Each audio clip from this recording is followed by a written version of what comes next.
Welcome back to Champion News Talk Radio, brought to you by championnews.net.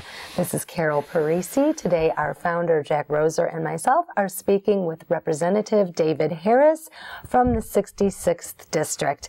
And before the break, we were talking about pensions and pension reform. And Representative Harris, what are your thoughts on Jack was saying about pensions and how do we do better? As I mentioned earlier, just before we went to break, while I might disagree with some of Jack's specific figures, I certainly agree with him wholeheartedly that the pension system absolutely needs to be addressed. He talked a lot about the teacher. I can stop you on the figures, where we ended in our last segment. The figures that have been on my website for at least 15 years about teachers' salaries and the administrators, which are much higher, of course. All of that stuff comes off the TRS system and other state government records. So they're figures that the government itself generates, and since they affect the pensions, all of the people in the teaching system have wanted their full salaries to be on the TRS, which is the Teachers' Retirement System, and these are the official figures of the state government. Right. And the Teachers' Retirement System is one of only 5 systems. There are 5 statewide systems that contribute to the issue. The Teachers' Retirement System, the University Retirement System, the State Employees Retirement System, the Judges' Retirement System, and the General Assembly Retirement System. General Assembly being the smallest. All of them out of control. All of them have great unfunded liabilities. Jack made reference to the $80 billion of unfunded liability. Again, that's not just the teachers' retirement system. Those are all unfunded liabilities for the state, those 5 state retirement systems. And I would contend, quite frankly, that it's probably more than $80 billion. It's probably in excess of $100 billion in terms of unfunded liability. That's why it depends on what wise figures you use about the return on investments. Absolutely. And you're probably right. It's probably more than 80. Absolutely. But it is 5 systems. The pension issue is without doubt our most pressing one, I think, that we have to address. To quote or to show you the level of the issue, this past year we made a pension system it's actually for FY12 that begins here in July. We made a pension payment to fund these systems of roughly $4.5 billion, $4.5 billion. It went up. He was originally saying 3.7. Well, it was $4.5 billion. Now, to give you an example, if we follow the law that is on the books right now to get us to 90% of funded liability by the year 2045, we have to put in an additional $400 million each and every year for the next 30 years, which means that in 2045, our pension payment alone to fund these systems would be almost $19 billion. Now, can we do that? We probably could, because we're going to have that much revenue. Where's that money coming from? But we could make the pension payment, but we couldn't fund education, we couldn't fund health care, we couldn't fund transportation, we couldn't fund all those other things that people come to rely on in state government. So unless we address this, we have a ticking time bomb that is going to consume too much of our budget. We've got to look at how we handle this. Well, that's God's truth, and the administration we've got just doesn't want to talk about that. They'll do anything to avoid it, and recently they helped put through some stuff from an outfit from out of state called Stand for Children, and they're absolutely useless reforms that they are touting. One of them is how much vote they have to have before they can go on strike. Well, in almost all of the states in this country, over 40 of them, strikes are just plain illegal. And until Thompson changed it, they were illegal in Illinois too.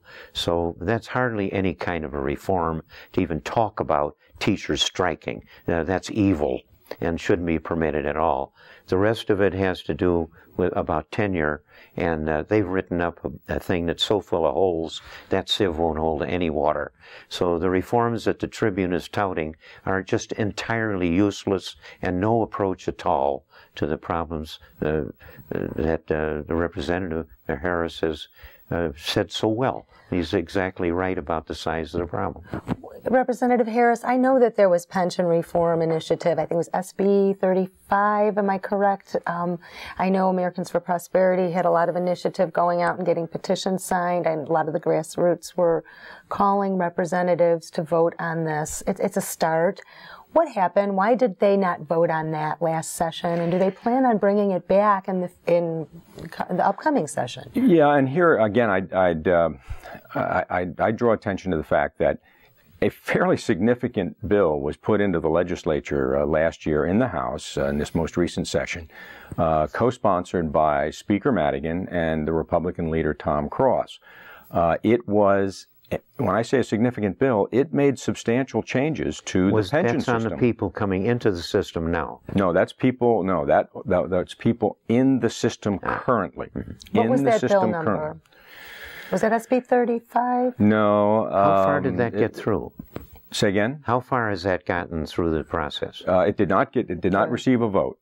It did not receive a vote. And I should know the number off the top of my head, and I don't. It was a Senate bill that was sent over as what they call a shell, which was an empty bill, and then the provisions of this pension reform was put into this shell bill. It made substantial changes to those people in the system right now. Specifically, could you tell our listeners some of those changes? What you said there is very, very important. It made changes to the system right now, because the papers have been touting about, oh, they made changes. They made changes to the people that are entering the system, which will have a money effect 30 years from now. Right. They don't do anything about last year. Those changes that did get in.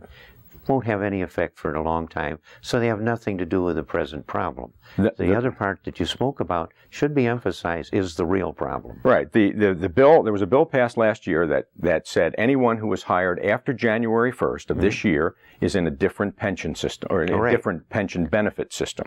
And you're right. Because of the fact those people are going to work for 20 years, you don't see the benefits of that for 20 years. So the issue then This is all worth mentioning because the papers have touted it, that we have had reforms in education and in the pension thing, and none of them address the problem. That bill, and Jack, I disagree. The bill that was passed and that now set up this new system for the folks coming in as of January 1st is fairly significant. But 20 years from now. 20 to 30 years from now, that's right.